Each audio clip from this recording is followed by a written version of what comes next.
is three-dimensional shapes, such as cubes, spheres, or cones. Sculpture is the art of creating 3D forms. What is a square called when it's made 3D? And what is a circle called when it's made 3D? Let's have a look. Here we have two-dimensional shapes. We have a square and a circle. Both of these are completely flat. But watch what happens when I scrunch them up. I've turned the square into a cube. It's no longer flat. Can you see? Same with the circle. Scrunch it up, roll it around, and now you have a ball or a sphere. These are examples of 2D shapes, and these are examples of 3D forms. Let's look at some artists that use sculpture in their work. Remember, sculpture is the art of creating 3D forms. Here, Anthony Gormley creates humanoid forms, figures standing side by side, some on the ceiling, some on the walls, and some on the floor. What do you think to this work?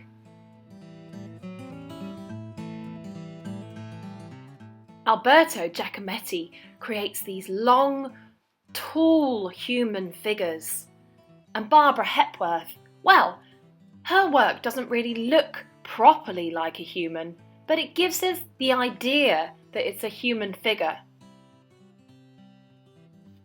Today, we're going to create our own human figures made out of tin foil.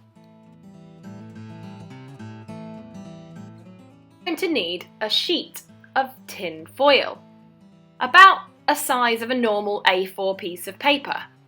You'll also need a pair of scissors, a dry wipe or a permanent marker, and some thread. In the middle of your tin foil, draw a circle. From this circle, draw a line that goes from the bottom of the circle to the edge of the tin foil. Then from the right side, then from the left side. At the top, you'll need two lines, one that goes slightly towards the left and one that goes slightly towards the right. Take your scissors and carefully cut from the edge of the foil towards the circle in the middle. Do this for every line you have drawn.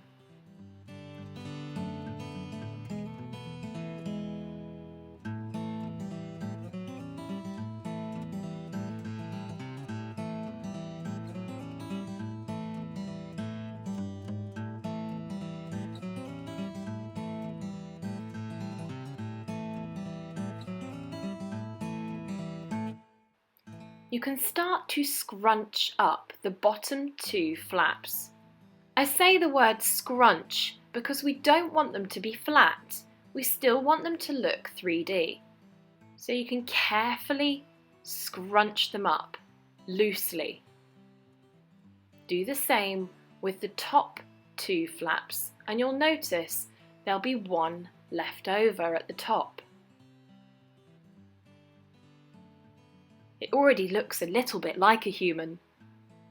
The one at the top, scrunch into a head shape.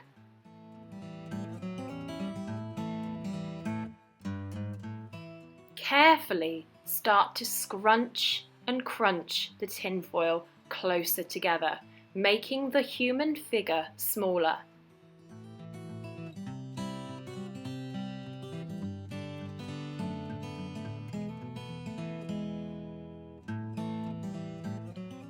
Be careful not to rip or tear the foil, but instead push it in on itself.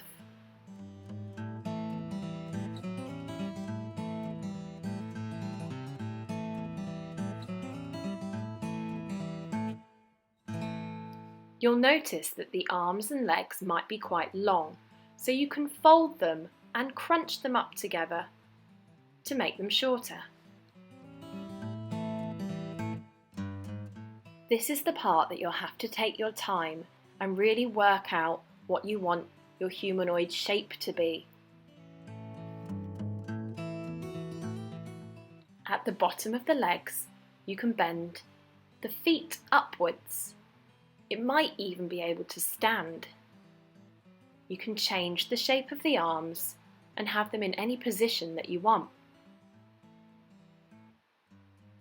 Let's see if this little fellow will stand. Yay, look! He's standing up. Here's a few I made earlier.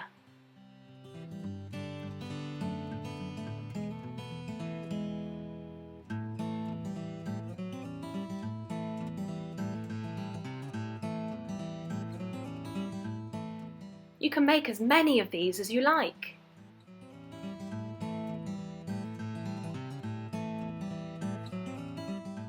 See if you can make your figure look like it's running or look like it's dancing.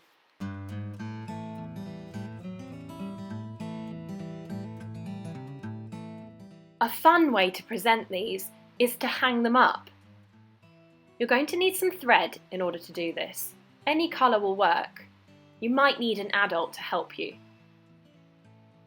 Don't worry, no figures were hurt in the making of this, but you will have to secure the thread around their arms or around their neck. This one here is getting secured around the neck, so I'm creating a loop and a knot and pulling it tight. As you can see, the figure is now hanging. Decide how far apart you want the figures to be and create another loop around the figure. This time I've secured it around the waist of the figure. I've actually kept the plastic on the bobbin as I do this, so I can decide how much thread I want to use. It also makes it a little less fiddly. I'm pulling apart another length of thread, taking my next figure. I could even create the loop first and then pop it around the arm or the head, or the arm and the head. Make sure the loop is pulled tight and then move on to the last figure.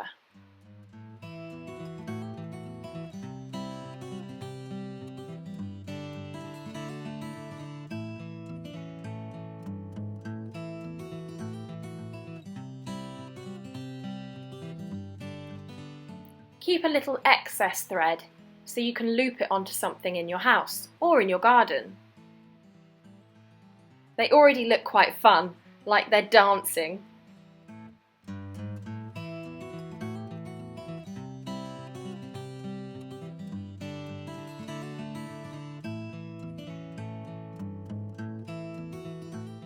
I hope you have some fun learning about form by making these little dancing hanging figures.